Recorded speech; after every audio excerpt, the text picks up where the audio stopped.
नमो भगवते वासुदेवाय नमः।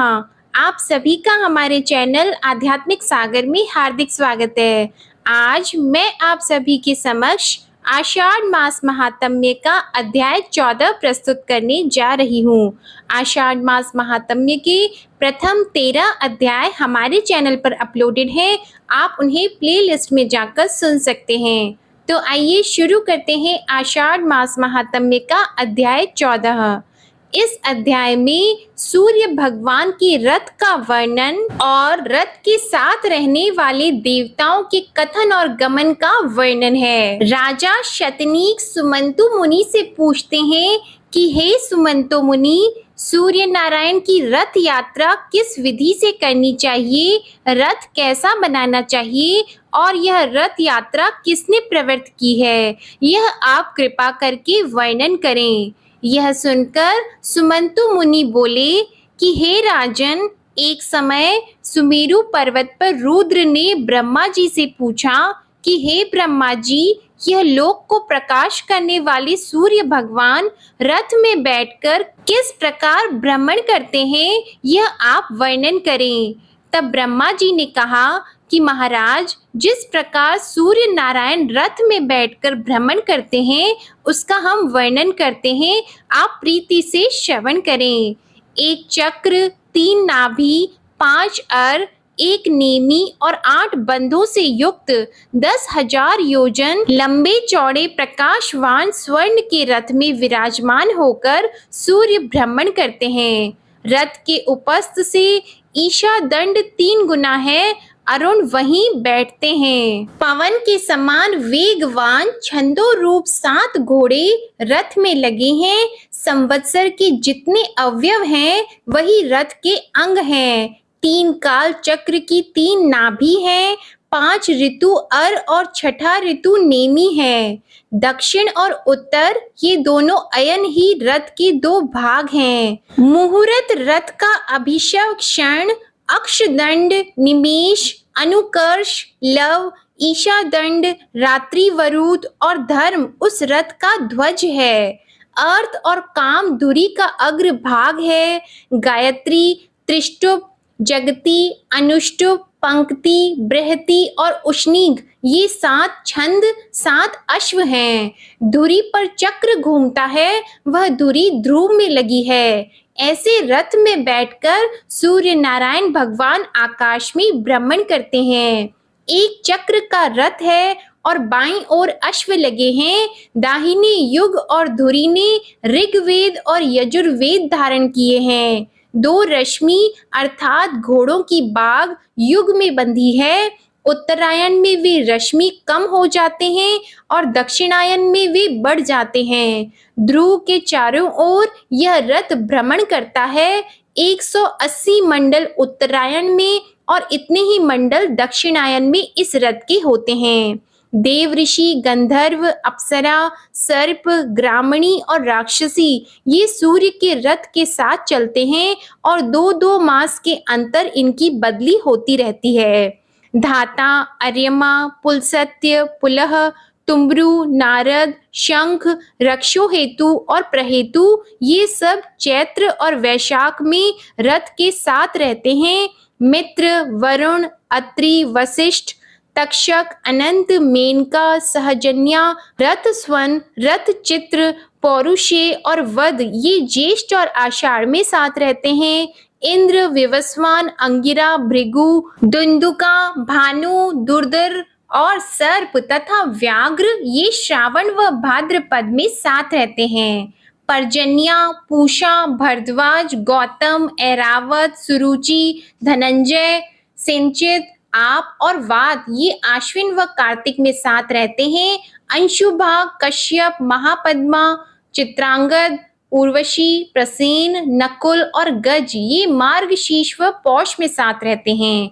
पूषा, विष्णु, यमदग्नि, विश्वामित्र, अश्वतर, रंभा, ब्रह्मा और उपेत ये माघ व फाल्गुन में रथ के साथ भ्रमण करते हैं। ब्रह्मा जी कहते हैं कि और भी मंदेह नाम राक्षसों के वध के लिए और सूर्य नारायण की रक्षा के लिए जो जो रथ के साथ भ्रमते हैं उनके हम वर्णन करते हैं। ब्रह्मा जी कहते हैं कि हे रुद्र, हमने अपने अवतार अरुण को रथ का सारथी बनाया है। इंद्र ने माठर, वायु ने नागवाहन, गरुड़ ने ताक्षर्य नामक अवतार रथ के साथ दिया है, जिसके नख और चोंच ही शस्त्र हैं और वह रथ के आगे उड़ता चलता है।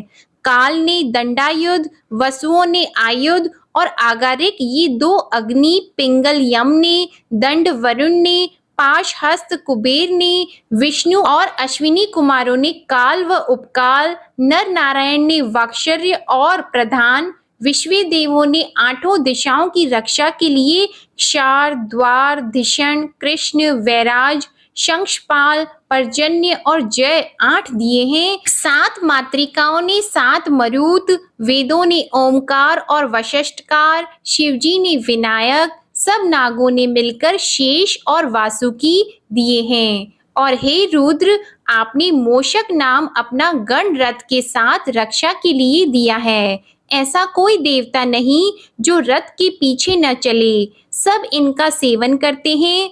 इन सूर्य नारायण के मंडल को ब्रह्मावेता, ब्रह्मा स्वरूप यज्ञ करने वाले यज्ञ विष्णु, भक्त विष्णु, शैव शिव स्वरूप और गणेश के भक्त गणपति रूप मानते हैं। इन सब स्थानों के अभिमानी देवता अपने तेज से सूर्य नारायण के तेज की वृद्धि करते हैं। देवता और ऋषि स्तुति पढ़ते हैं, गंधर्व इन्हें गाते हैं, अप्सरा रथ के आगे नाचती है, ग्रामीण रक्षा करते हैं, सर्प रथ को धारते हैं और राक्षस रथ के पीछे पीछे चलते हैं। बालखिल्य नामक 60,000 ऋषि रथ को चारों ओर से घेर लेते हैं। दिवसपति और स्वयंभू रथ के आगे, भर्ग दाहिनी ओर, पद्माज बाई ओर, कुबेर दक्षिण दिशा में, वरुण उत्तर दिशा में, यमराज आगे, वीतिहोत्र और हरि रथ के पीछे रहते हैं। रथ के पीठ में पृथ्वी, मध्य में आकाश, रथ की कांति में स्वर्ण, ध्वजा में दंड, ध्वजाग्र में धर्म, पताका में रिद्धि, वृद्धि, श्री और पार्वती निवास करती है। मेनाक पर्वत छत्र का दंड, हिमाचल छत्र रूप होकर सूर्य भगवान के साथ रहते हैं। इन देवताओं का बल, तप, तेज, योग और तत्व जैसा है, वैसे ही सूर्य भगवान तपते हैं। ये ही सब देवता तपते हैं, वर्षते हैं, जीवों के अशुभ कर्म निवृत्त करते हैं और प्रजा को आनंद देते हुए सब भूतों की रक्षा के लिए सूर्य नारायण भगवान के साथ भ्रमण करते हैं। इनकी किरणों से चंद्रमा की वृद्धि होती है और कृष्ण पक्ष में देवता उसको पान करते हैं।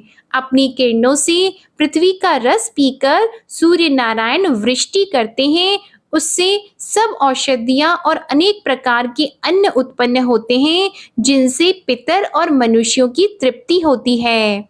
एक चक्र रथ में बैठ एक दिन में 7 द्वीप और समुद्रों से युक्त पृथ्वी के चारों ओर सूर्य नारायण भ्रमण करते हैं। उस रथ में अति वेगवान हरे रंग के वेद स्वरूप और श्रद्धा तथा श्रम से रहित 7 अश्वकल्प के प्रारंभ में लगाए हुए ही प्रलय काल तक रथ को लिए भ्रमण करेंगे। एक वर्ष में 308 भ्रमण होते हैं। बालखिल्य ऋषि भी स्तुति करते हैं। अमरावती नामक इंद्र की पुरी में जब मध्याह्न होता है, उस समय यम की समिनीपुरी में सूर्योदय, वरुण की सुखा नाम नगरी में अर्धरात्रि और सोम की विभा नामपुरी में सूर्यास्त होता है। संयमिनी में जब मध्याह्न होता है, तब सुखा में उदय, विभा में अर्धरात्रि और अमरावती में सूर्यास्त होता है। सुखा में जब मध्याह्न होता है, उस समय विभा में उदय, अमरावती में आधी रात्रि और संयमिनी में सूर्यास्त होता है। जिस समय विभा नगरी में मध्याह्न होता है, उस समय अमरावती में सूर्योदय, संयमनी में अर्धरात्रि और सुखा नाम वरुण में सूर्यास्त होता है। इस प्रकार मेरु पर्वत की प्रदक्षिणा करते हुए सूर्य नारायण उदय और अस्त करते हैं।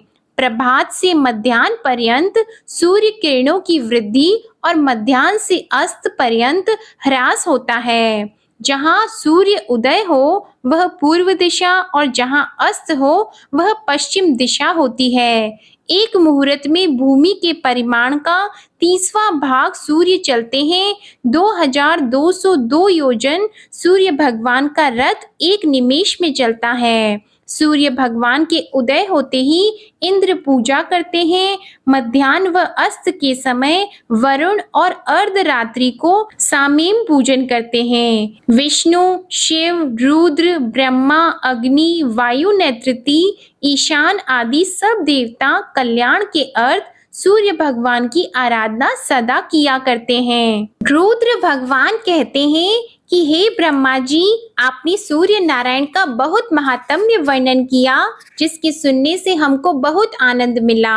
अब फिर भी आप उनका ही प्रभाव कथन करें। यह रुद्र का वचन सुनकर ब्रह्मा जी कहने लगे कि हे रुद्र, त्रैलोक्य का मूल सूर्य है। देवता, असुर, मनुष्य, इंद्र, चंद्र, ब्रह्मा, विष्णु, शिव आदि जितने देवता हैं, सब में इनका ही तेज है। अग्नि में दी हुई आहुति सूर्य भगवान को पहुंचती है। वे वृष्टि करते हैं। वृष्टि से अन्न होता है और अन्न से प्रजा का जीवन होता है। सूर्य से जगत की उत्पत्ति और सूर्य में ही लय होता है। ध्यान करने वाले इनका ही ध्यान करते हैं।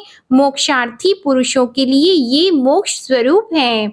जो सूर्य भगवान न हो तो क्षण, मुहूर्त, दिन, रात्रि, पक्ष, मास, ऋतु, अयुत, वर्ष, युग आदि काल विभाग न होने से जगत का कोई व्यवहार नहीं चलता है। और अगर ऋतुओं का विभाग न हो तो फिर फल, मूल, खेती, औषधि आदि कैसे उत्पन्न होगी और इनकी उत्पत्ति के बिना जीवों का जीवन किस प्रकार होगा। इसलिए इस संसार का मूल सूर्य भगवान ही हैं। सूर्य भगवान बहुत तपें, परिवेश हो और भी किसी प्रकार की विकृति हो तो वृष्टि होती है। वसंत ऋतु में सूर्य भगवान कपिल वर्ण, ग्रीष्म में तत्व स्वर्ण के समान, वर्षा ऋतु में श्वेत, शरद ऋतु में पांडु, हेमंत ऋतु में ताम्र वर्ण और शिशिर में रक्त वर्ण होते हैं। सूर्य भगवान कृष्ण वर्ण हो तो जगत में रोग हो जाएगा। ताम्र वर्ण हो तो सेनापति का नाश होगा। पीत वर्ण होने से राजकुमार की मृत्यु और श्वेत वर्ण से राजपुरोहित का ध्वंस। चित्र और धूम्र वर्ण होने से जगत में चोर और शस्त्र का भय होता है, परंतु ऐसा वर्ण होने से अनंतर जो वृष्टि हो जाए तो ये अनिष्ट फल नहीं होते हैं। तो इस प्रकार सूर्य भगवान के गुण और ऋतुओं में इनके अलग अलग वर्ण और वर्णों के फल का वर्णन था। आज की कथा समाप्त हुई। बोलो भगवान सूर्य नारायण की जय। बोलो भगवान लक्ष्मी और भगवान विष्णु की जय। ओम नमो भगवते वासुदेवाय नमः। आप सभी पर भगवान विष्णु और माता लक्ष्मी की कृपा सदा बनी रहे। आशा करती हूँ आप सभी को आषाढ़ मास महात्म्य की कथा में आनंद आ रहा होगा। आपको यह वीडियो पसंद आए तो वीडियो को लाइक करें, शेयर करें और कमेंट में ओम नमो भगवते वासुदेवाय नमः लिखना ना भूलें। हमारे चैनल आध्यात्मिक सागर को अगर अभी तक सब्सक्राइब नहीं किया है तो चैनल को सब्सक्राइब करके बेल आइकन भी दबाएं। धन्यवाद।